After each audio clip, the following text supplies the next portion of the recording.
Unit 1, Fundamental Identities. This is part 2 video. On this one here, you're going to start learning to really play with those trig functions. Some of these are going to be straight out easy, some will not. I will try to identify what, just the identity, if I'm using a reciprocal identity, a Pythagorean identity, a quotient identity. The first one, I'll spell things out. After that, I'll just initial them of what I'm referring to. But in this problem here, they go write the first trig function in terms of the second trig function. So they want you to take cotangent and rewrite it as sine. And you cannot do the, there can be nothing else in it but sine. So we're going to start off with cotangent being, I'm right here, cotangent of x is equal to cosine of x over sine of x. This would be a quotient identity.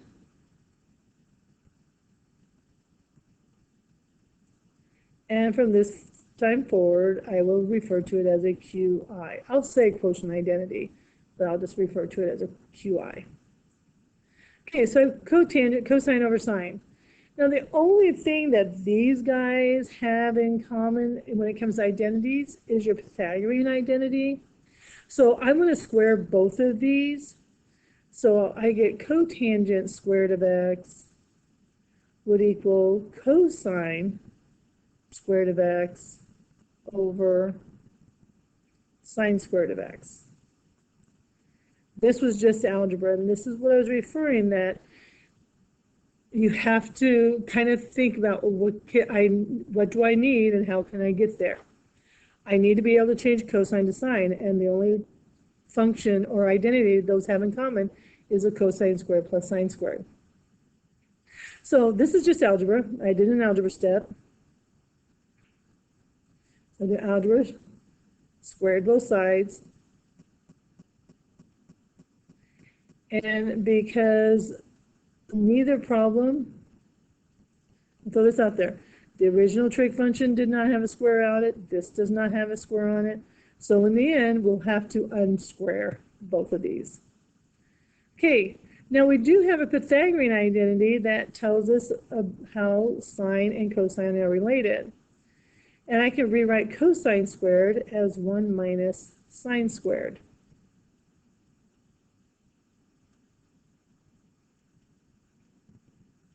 And this is a Pythagorean identity.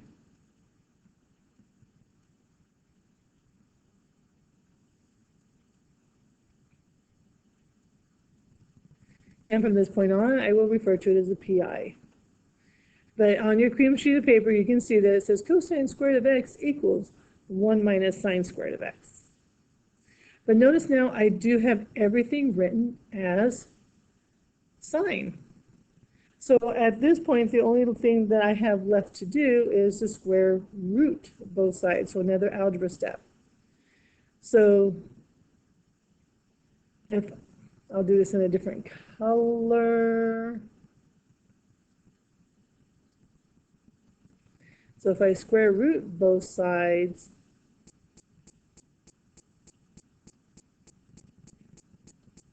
then I get cotangent of x equaling the square root of 1 minus sine squared of x. And the square root of sine squared is just sine of x. So another algebra step.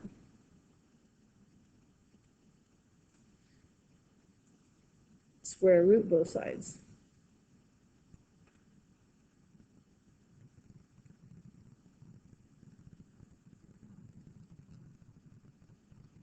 And now I have cotangent written only in terms of sine. Now, for those of you going, well, we were all in sine here. Sine, not sine squared. And please don't go, but I have a square still here. You're right, but I also have a square root on him to take care of it. It's just 1 minus sine squared is not a perfect square. Okay, so you do not have to write these out. It does help if you're writing it out.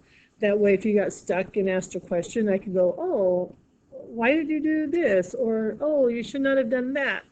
And that way you can get through the problem, and I can see quickly where you were doing things. Okay, let's try, excuse me, try next one.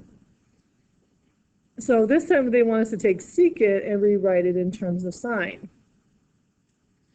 So we go to our identities and we go, well, the only thing that's close to sign with secant is the secant of x equals cosine of x. Sorry, 1 over cosine of x. This is an identity. This is your reciprocal identity.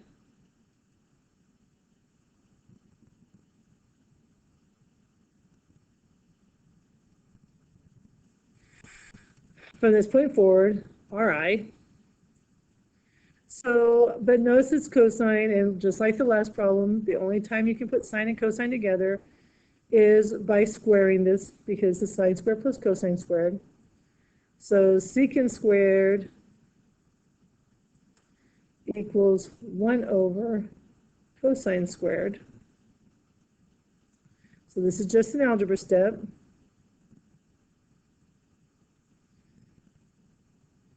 So I'm going to just write what I did, obviously both sides. Now I can take my Pythagorean identity and rewrite cosine squared to be 1 minus sine squared. So secant squared of x equals 1 over 1 minus sine squared of x. There's your Pythagorean identity.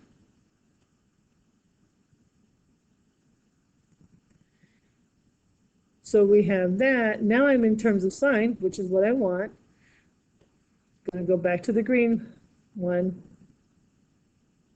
Square root both sides. So I'll put in there, if I square root both sides,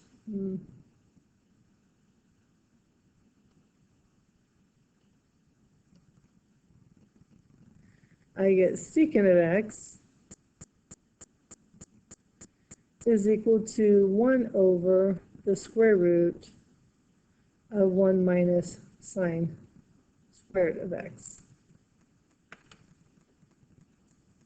So that was the square root step. So another algebra step.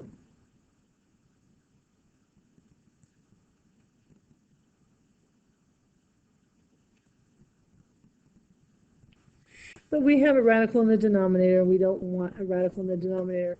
So we do have another algebra step.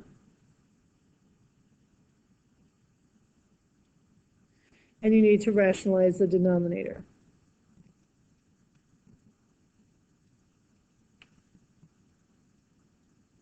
Now, it's no different than before. We're not going to multiply it by the thing. It's just secant of x. Remember, bring the whole radical up. So square root of 1 minus sine squared of x over 1 minus sine squared. That's the best we can do on this problem. We can't get it to get rid of the sine squared, because if we change it to cosine, then it's no longer the way it's supposed to be. So there you guys go.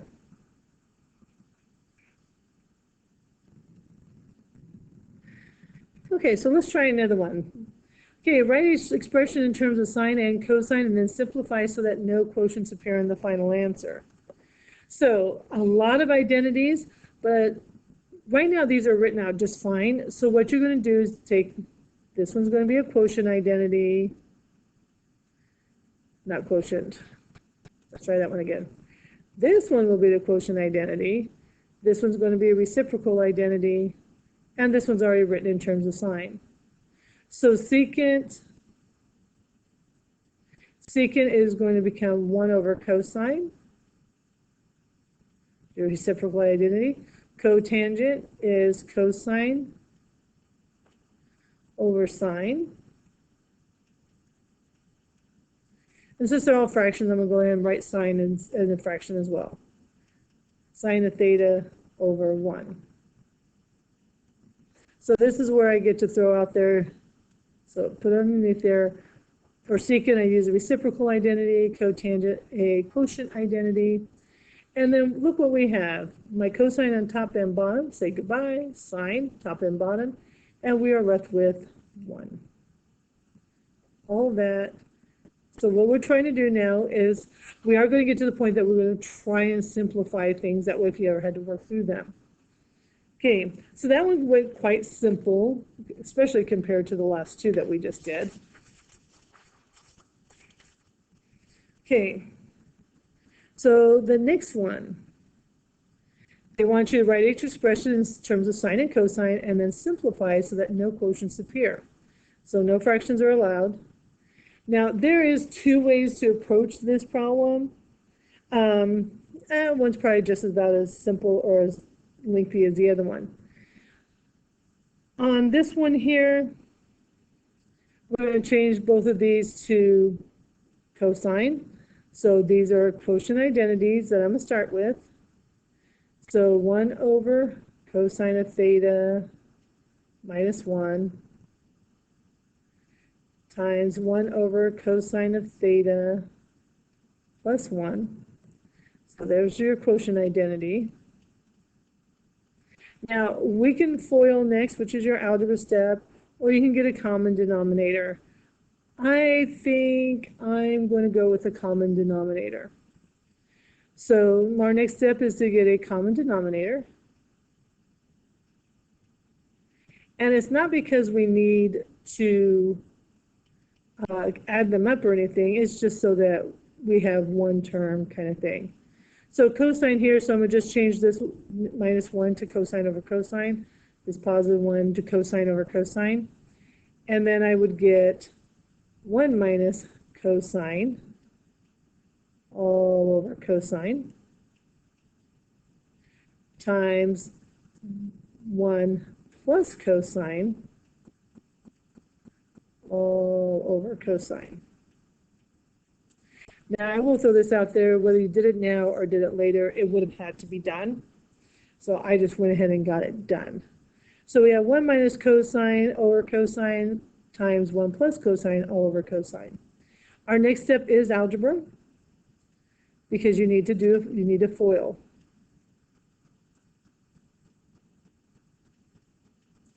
So right now, you do not have to worry about the denominator because you multiply numerator with numerator, denominator with denominator.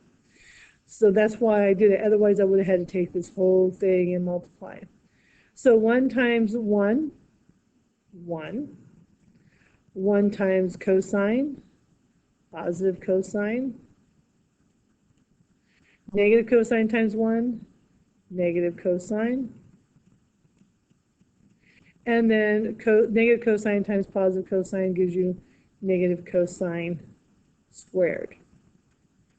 All over cosine times cosine, cosine squared. Okay, now the next step is going to be algebra step as well, but it could be, you can consider it an algebra step or you can consider it just a mathematical step, because what we're going to do is combine like terms, but I will write it out as algebra. The 1 is all by himself, 1. Cosine and negative cosine cancel each other out, so you're left with negative cosine squared of theta all over cosine squared of theta. So again, another algebra step. And I combine like terms.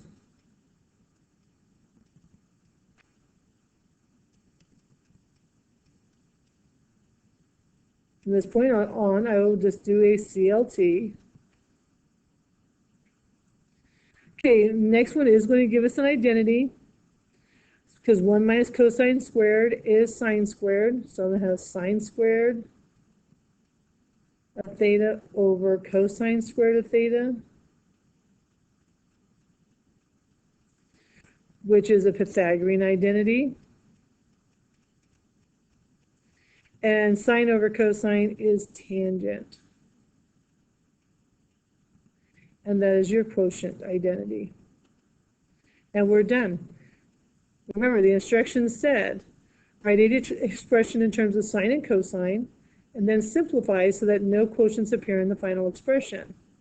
So you couldn't leave it like this because they said no quotients. In other words, you had to get rid of whatever's in the denominator. That gave us a sine over cosine, tangent squared. Okay, there was or is a much, much quicker way of doing this one. But if we were following directions, we had to do it the way we just did it. But I'm going to go ahead and show you the other way you could have done it.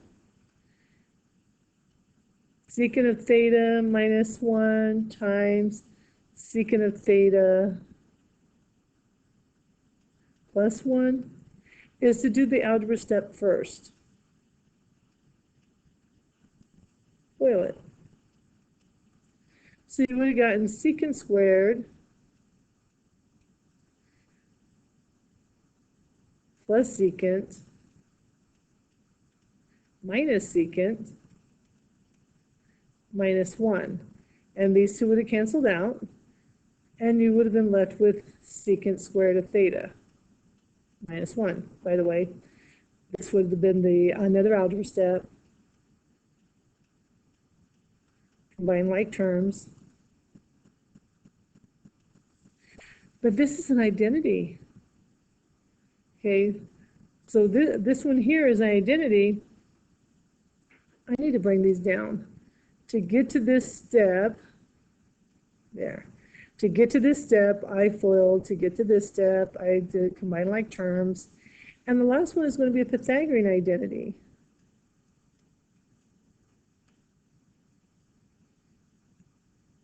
Because secant squared of theta minus 1 is tangent squared of theta. Now, I do get to remind you, the directions said to change things to sine and cosine. Why? Because as we move into this, a lot of times that's going to be the easiest way for you to do. Go into sine and cosine, clean it up as much as possible, and then use your identities to make the identities easier to look at. Okay, we only have a few more of these, so let's go ahead and finish this one up. Okay, write each expression in terms of sine and cosine, simplify so that no quotients appear in the final expression. Okay, I'm going to introduce you to what I call funny factoring. Actually, no, we're not going to do that one. Let's pause, rewind. Unfortunately, I can't. Okay, these are already in terms of sine and cosine, so I'm not going to do anything more than that. I want to remind you that, so I'm going to throw this as an algebra skill, so this is more of a reminder, because as we get away from basics, we tend to forget some of the basics. Reminder about fractions, that if I have 1 over 5 plus 2 over 5, this is the same as 1 plus 2 over 5. See? My 1, my 2, my 5. And so we can take this and separate our fraction. And that is going to be your first step, is to separate your fraction. I suppose I should have put it like I did all the others. That is an algebra step. So I'll move this guy over. All right, algebra. Because I really want people to see when they're doing algebra steps, that's exactly what they're doing, is an algebra step. It's not trig. Okay, so if I rewrite it like that, that just means take each part of my numerator and give it the denominator. So I have cosine of theta over sine of theta plus sine of theta over sine of theta. Okay, quotient identity, because cosine over sine is, so tangent of theta plus, and sine over sine is 1. So we did it, we had to do 2 in this one. So I'm going to throw in there algebra step again, reduce fraction,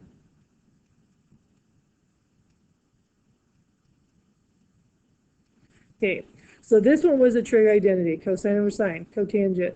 Sine over sine is 1. You can just reduce fraction however you want to do it. But we've done everything that the directions have told us to do. They told us to write expression in terms of sine and cosine, done. And simplify with no quotient, so no fraction, done. Okay, we have one more.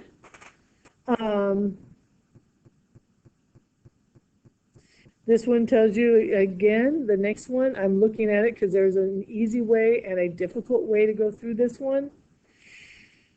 But if we go by the directions they tell us, it's the harder way, because we have 1 plus tangent squared. And tangent becomes, so this becomes 1 plus sine squared over cosine squared all over 1 plus cosine squared over sine squared. We use a quotient identity.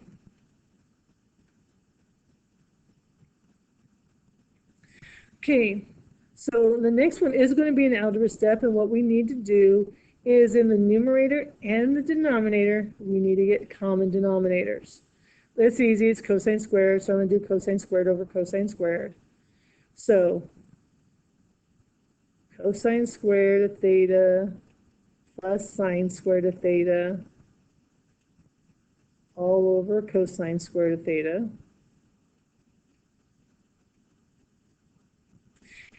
And if I have to, I'll write it out. You guys, all I did was multiply top and bottom here by cosine squared. Did I skip a step? Yes, I did, because I didn't want, this is long enough without throwing extra steps in there. Don't forget the denominator. We're going to do the same thing. Sine squared is my denominator, so I'm going to write sine squared over sine squared and put them together. So I get sine squared of theta plus cosine squared of theta all over sine squared. Okay, so this was an algebra step.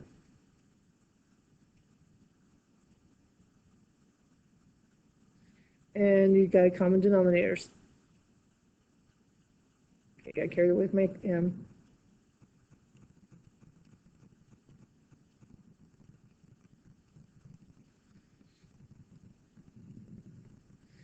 Okay.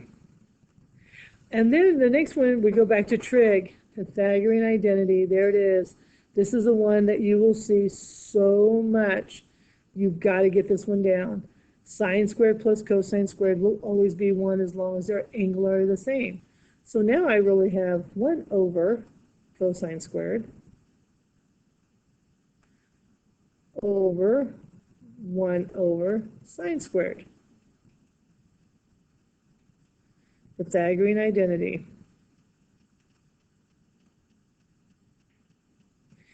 And the next one is going to be an algebra step. I'll put it in a different color so that I don't have to rewrite this twice. Is we're going to multiply the top, or the denominator, or the top, sorry, let me try this again. We're going to multiply the numerator by the reciprocal of the denominator. So sine squared over 1, sine squared over 1. These, of course, will cancel out, and you're left with sine squared of theta over cosine squared of theta. And this was an algebra step.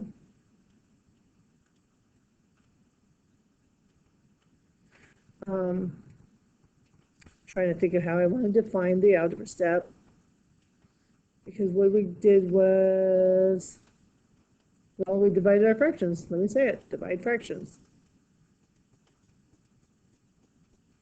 And I'll give a little reminder here that really what I did was do the 1 over cosine squared of theta divided by 1 over sine squared. And then you do 1 over cosine squared of theta times the reciprocal, oops, that should be sine, over 1. And then you multiply numerator with numerator, denominator with denominator. We're almost done. Almost done. And our last step is to get from, remember, sine over cosine, tangent squared of theta. And that is a quotient identity.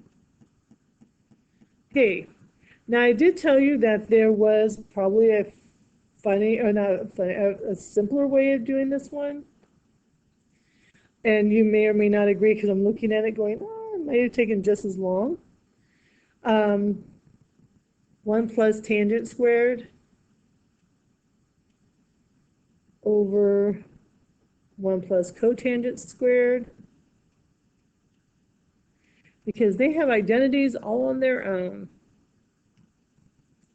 Because 1 plus tangent is secant squared, and 1 plus cotangent is cosecant squared. Pythagorean identity for top and bottom. Now, secant, this is what I'm going to call, what I call a funny factoring. That's what I'm going to call it, funny factor. Is when you separate them. So secant squared of theta over 1 times 1 over cosecant squared of theta. I call it funny factoring because all I'm doing is separating my numerator from my denominator, so that I can work with them separately. And the reciprocal of secant squared is cosine, so that becomes 1 over cosine squared times, and the reciprocal of cosecant is sine, goes on top. Remember, you got to move them on top and then change the trig identity. So these are reciprocal identities. And then I got sine squared of theta over cosine squared of theta. It's an algebra step. I multiply fractions. And sine over cosine is tangent squared. And that is a quotient identity. Okay, so you can pick one way or the other, which one you think is easier or not. Okay, but you can see in here that this really was an algebra step, so I guess I'll throw in there. I would consider that an algebra step. Our algebra steps were much simpler in this one. We use more identities than anything else. Okay, and this is going to end the second video, which is extremely long compared to the first one. Your homework, so this is going to be 5.1b. You must label them correctly or you will not receive credit. Okay, 47 through 67, every other odd, that's like 7 problems of these type. But you need to be able to work through them. I am not going to claim them to be easy, but I will say good luck to you.